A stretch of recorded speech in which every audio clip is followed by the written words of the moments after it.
आज हम लोग कंपाउंड माइक्रोस्कोप के कंसेप्ट को समझते हैं। कंपाउंड माइक्रोस्कोप, जब बात करते हैं सिंपल माइक्रोस्कोप का तो रियलिस्टिक फोकल लेंथ की बात किया जाए तो सिंपल माइक्रोस्कोप में जो मैग्नीफिकेशन होता है 9 और 9 से छोटा प्राप्त होता है। तो यदि बड़े स्केल पे मैग्नीफिकेशन की आवश्यकता होगा तो वहाँ पे अब कंपाउंड माइक्रोस्कोप का यूज किया जाएगा। कंपाउंड माइक्रोस्कोप के कंसेप्ट को यदि समझा जाए तो दो लेंस की आवश्यकता होगी। दो कॉन्वेक्स लेंस के कॉम्बिनेशन से कंपाउंड माइक्रोस्कोप बनाया जाएगा।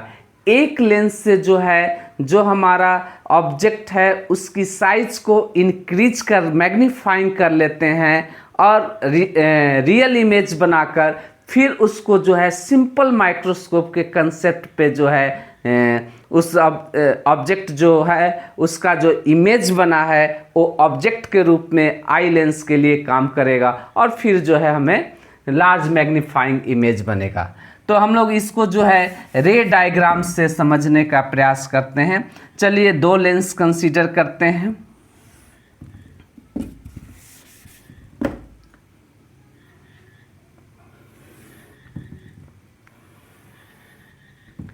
एक लेंस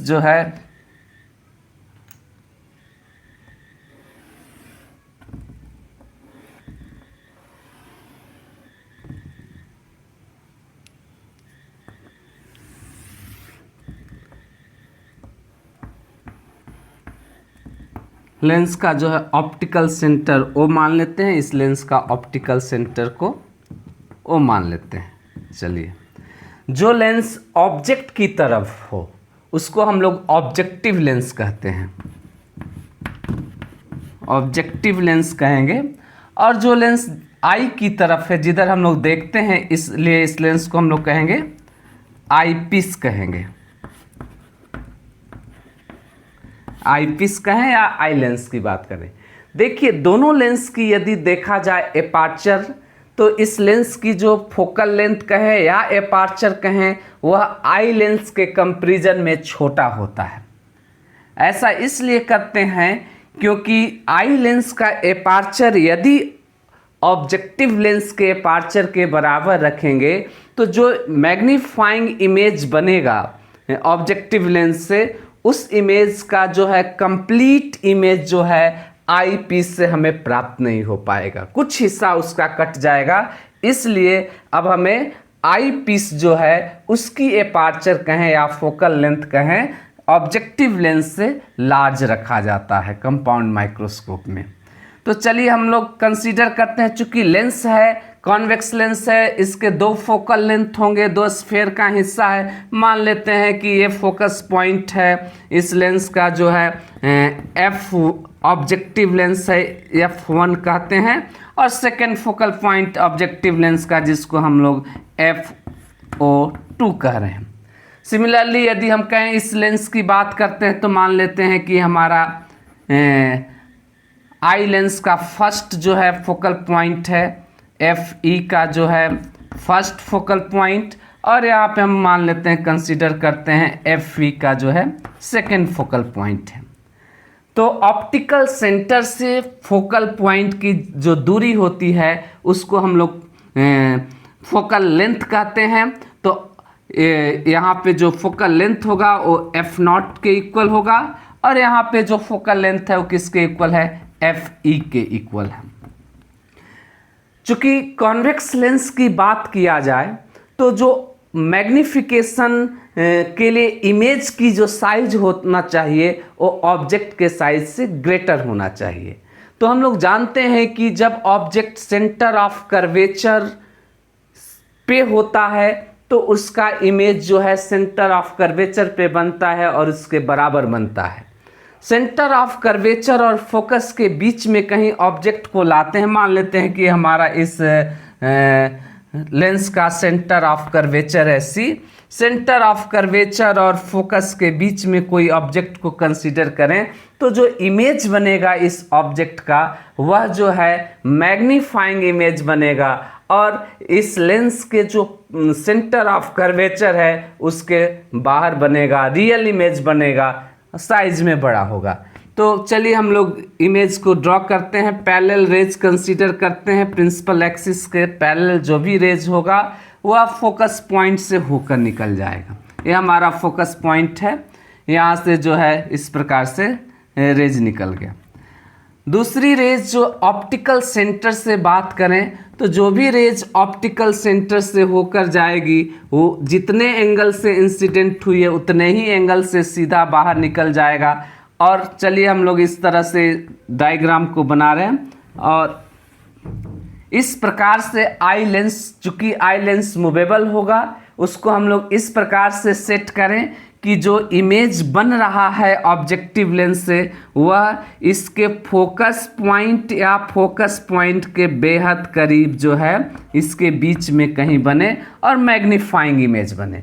देखिए छोटे से ऑब्जेक्ट का इमेज जो है बड़ा कंसीडर कर लेते हैं। मान लेते हैं कि हमारा ऑब्जेक्ट था बी ए और इसका इमेज बना है बी डैश ए डैश, और चलिए हम कंसीडर कर लेते हैं कि ये एफ ही फोकल पॉइंट के करीब है जो इमेज बना है। तो सिंपल माइक्रोस्कोप के केस में जो हम लोग देखते हैं कि जब फोकस और ऑप्टिकल सेंटर के बीच में जब ऑब्जेक्ट होगा तो उस समय इमेज जो बनता है वो वर्चुअल इमेज बनेगा और ऑब्जेक्ट के बिहाइंड बनता है इनलार्ज बनता है। तो एक पैरेलल रेज यहाँ से कंसीडर करें जो कि आई लेंस से होकर जाएगी और यहाँ से होने के बाद फोकस पॉइंट से होकर गुजरेगी। दूसरी रेज को कहें तो ऑप्टिकल सेंटर से होकर जाएगी जो कि सीधा निकल जाएगी इस प्रकार से। अब कहीं पीछे बढ़ाने पे कहीं जो है जाकर ये मीट करेगी और उस समय इस ऑब्जेक्ट का जो है इमेज बनेगा जो कि बहुत बड़ा इमेज होगा, मैग्नीफाइंग होगा, और जहाँ मिट की इसको मान लेते हैं B dash and A dash. यहाँ से इस प्रकार से जो है एरो को दिखा देते हैं। रे ऑप्टिक्स में एरो दिखाना जरूरी होता है। एक काल्पनिक रूप से जो है इसका इमेज बना है और उल्टा इमेज बना है। देखिए ये हमारा ऑब्जेक्ट था, इसका इमेज फाइनल इमेज बना है बी डैश ए डैश जो है।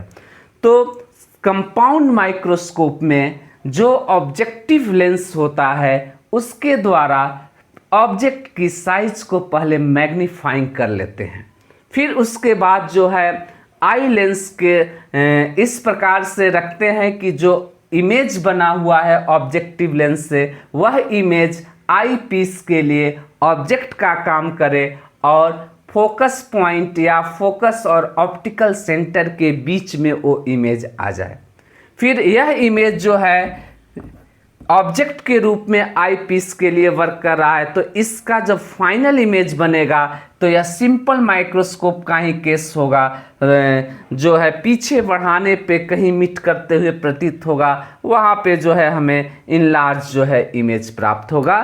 तो चूंकि दो लेंस का कॉम्बिनेशन हो रहा है इसीलिए नाम पड़ा है कंपाउंड माइक्रोस्कोप।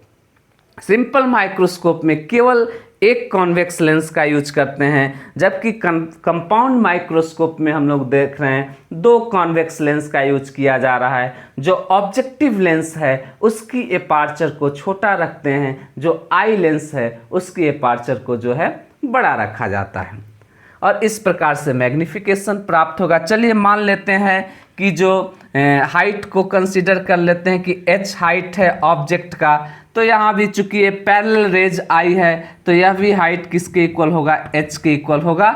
इस एंगल को हम लोग कंसीडर कर लेते हैं कि ये बीटा एंगल है, तो यह भी एंगल किसके इक्वल होगा, बीटा के इक्वल होगा।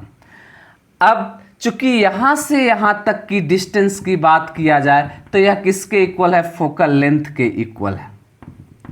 किसका फोकल लेंथ, ऑब्जेक्टिव लेंस का जो है फोकल लेंथ के इक्वल है। और यहाँ से यहाँ तक की डिस्टेंस की बात करें तो यह किसके इक्वल है, आई पीस के फोकल लेंथ के इक्वल है। तो इन दोनों के बीच का अगर दूरी को कहें, इस डिस्टेंस की बात करें तो यह डिस्टेंस जो है लेंथ कहलाएगा कंपाउंड माइक्रोस्कोप के ट्यूब लेंथ इसको बोलते हैं। यह ट्यूब लेंथ कैसे डिफाइंड होगा? तो the distance between second focal point of objective lens and first focal point of eyepiece. Second focal point of objective lens, ये सेकेंड फोकल पॉइंट है, और जो आई पीस है उसका फर्स्ट फोकल पॉइंट है। इनके बीच की जो डिस्टेंस है, इस डिस्टेंस को हम क्या कहेंगे? ट्यूब लेंथ कहते हैं कंपाउंड माइक्रोस्कोप में। तो चलिए अब हम लोग इस कंपाउंड माइक्रोस्कोप की मैग्निफिकेशन को यदि कैलकुलेट करना चाहते हैं तो देखें कि tan बीटा मैग्निफिकेशन जो है ऑब्जेक्ट कम्बिनेशन है, चूंकि ए लेंस का, तो लेंस के कम्बिनेशन में मैग्निफिकेशन जो है निकालने का फार्मूला होता है m is equal to M not objective lens का magnification into M E eye lens का मैग्निफिकेशन। जब भी मैग्निफिकेशन कम्बिनेशन का निकाला जाता है तो हर एक लेंस का जो मैग्निफिकेशन है उसका मल्टीप्लिकेशन कर कर हम लोग पूरे उस कम्बिनेशन का मैग्निफिकेशन को कैलकुलेट करते हैं। तो चलिए हम लोग ऑब्जेक्टिव लेंस का मैग्निफिकेशन को यदि कैलकुलेट करना चाहते हैं एम नॉट, तो एम नॉट इजिकल टू एक कॉन्वेक्स लेंस है, तो लेंस में मैग्निफिकेशन निकालने का फार्मूला होता है height of image divided by height of object. तो ये हमारा ए भी जो ऑब्जेक्ट है जिसकी हाइट h है, और इसी ऑब्जेक्ट का इमेज बना है बी डैश ए डैश, और इस इमेज की जो हाइट है मान लेते हैं h डैश है। तो मैग्निफिकेशन जो होगा h dash divided by h dash divided by h के इक्वल होगा। चलिए यहाँ पे h नॉट कंसीडर कर लेते हैं, तो h dash divided by h not के इक्वल है। अगर बात करें tan बीटा, इस ट्रेंगल को देखें तो tan beta is equal to किसके इक्वल है? tan beta is equal two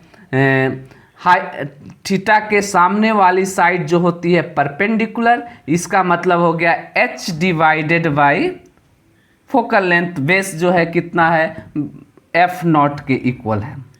similarly यदि बात किया जाए इस ट्रेंगल को देखें, नेमिंग यदि करना चाहते हैं तो हम मान लेते हैं, चलिए NOM, एंड इन ट्रेंगल हम लोग देख रहे हैं इन ट्रेंगल NOM, इसमें tan beta is equal to किसके इक्वल है? h divided by f nought के इक्वल है। सिमिलरली यदि बात करते हैं इन ट्रेंगल, इस ट्रेंगल को देखते हैं B dash A dash M की बात करें तो इस ट्रेंगल में भी tan beta is equal to किसके इक्वल हो जाएगा? h dash divided by L के, चूँकि BM जो ए लेंथ है किसके इक्वल है? L के इक्वल है, तो tan beta is equal to h divided by L। चलिए दोनों इक्वेशन को यदि कंपेयर कर लेते हैं from equation 1 and 2, from equation 1 and 2 दोनों इक्वेशन को देखिए तो लेफ्ट हैंड साइड इक्वल है, इसका मतलब हमें क्या मिला? h divided by f nought is equal to h dash divided by L के इक्वल है। और यहाँ से यदि हम लोग देखें तो जो रेशियो हमारा होता है मैग्निफिकेशन का height of image divided by height of object, यानी दिस इज कल टू किसके इक्वल हो जाएगा? यानी h dash divided by h, this is equal to L divided by f not. और यहाँ से हमें जो इमेज की हाइट को हम h डैश से यदि डिनोट किए हैं तो h dash divided by h not a magnification हुआ ऑब्जेक्टिव लेंस का। तो हम लोग कैलकुलेट कर पा रहे हैं कि जो ऑब्जेक्टिव लेंस है उसका मैग्निफिकेशन किसके इक्वल आ रहा है? h dash divided by h, this is equal to L divided by f nought के। तो कंपाउंड माइक्रोस्कोप में यदि ऑब्जेक्टिव लेंस का मैग्निफिकेशन की बात किया जाए तो जो कंपाउंड माइक्रोस्कोप का जो ट्यूब लेंथ होता है और ऑब्जेक्टिव लेंस के जो फोकल लेंथ होता है, दोनों का जो रेशियो है वह मैग्निफिकेशन को बताता है। चलिए अब बात करते हैं आई पीस की। तो आई पीस का जो मैग्निफिकेशन जो है हम लोग सिंपल माइक्रोस्कोप के केस में कैलकुलेट किए थे, और वह मैग्निफिकेशन जो किसके इक्वल होता है, M E is equal to 1+d divided by F E के इक्वल होता है। सिंपल माइक्रोस्कोप के केस में जो हमारा इमेज बना वो लिस्ट डिस्टेंस डी पे बनता है, तो मैग्निफिकेशन जो होगा 1+d बाई एफ ई के इक्वल होगा। यदि इमेज फार अवे दूर इन्फिनिटिव के करीब है तो एंगुलर मैग्निफिकेशन की बात होता है, और वह सिंपल माइक्रोस्कोप में एंगुलर मैग्निफिकेशन जो है, एंगुलर मैग्निफिकेशन जो कि रेशियो होगा, एंगल की बात करें टेन बीटा जो एंगल यदि इमेज के साथ सस्पेंडेड है, इमेज के द्वारा जो सस्पेंडेड एंगल है और जो ऑब्जेक्ट के द्वारा जो सस्पेंडेड एंगल है, दोनों का रेशियो को हम एंगुलर मैग्निफिकेशन कहते हैं। और वह सिंपल माइक्रोस्कोप के केस में angular magnification M is equal to किसके इक्वल होता है, D divided by F E के इक्वल होगा।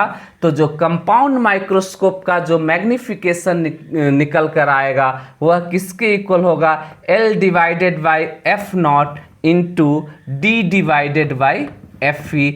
जब हमारा इमेज जो है इन्फिनिटिव के करीब होगा तब मैग्निफिकेशन का ये फार्मूला हो गया। यदि हमारा इमेज लिस्ट डिस्टेंस पे है तो उस समय जो कंपाउंड माइक्रोस्कोप का जो मैग्निफिकेशन होगा वह मैग्निफिकेशन किसके इक्वल हो जाएगा, m is equal to M nought किसके इक्वल है, l divided by F nought into, और जो हमारा लिस्ट डिस्टेंस की बात कर रहे हैं तो आई पीस का मैग्निफिकेशन जो होगा 1+d divided by F E के इक्वल होगा। तो इस प्रकार से हम लोग जो है कंपाउंड माइक्रोस्कोप के बेसिक कंसेप्ट को समझ पा रहे हैं कि यदि इमेज जो है अगर लिस्ट डिस्टेंस पे बनेगा तो magnification L divided by F nought into 1+d divided by F E के इक्वल होगा। यदि इमेज फार अवे अगर इन्फिनिटिव के करीब हो जा रहा है तो उस समय जो है आई पीस का एंगुलर मैग्निफिकेशन को कंसीडर करेंगे तो हमारा जो है कंपाउंड माइक्रोस्कोप का मैग्निफिकेशन निकालने का ये फार्मूला होगा। तो आप अच्छे से जो है कंपाउंड माइक्रोस्कोप के कंसेप्ट को समझ पा रहे हैं। Thank you.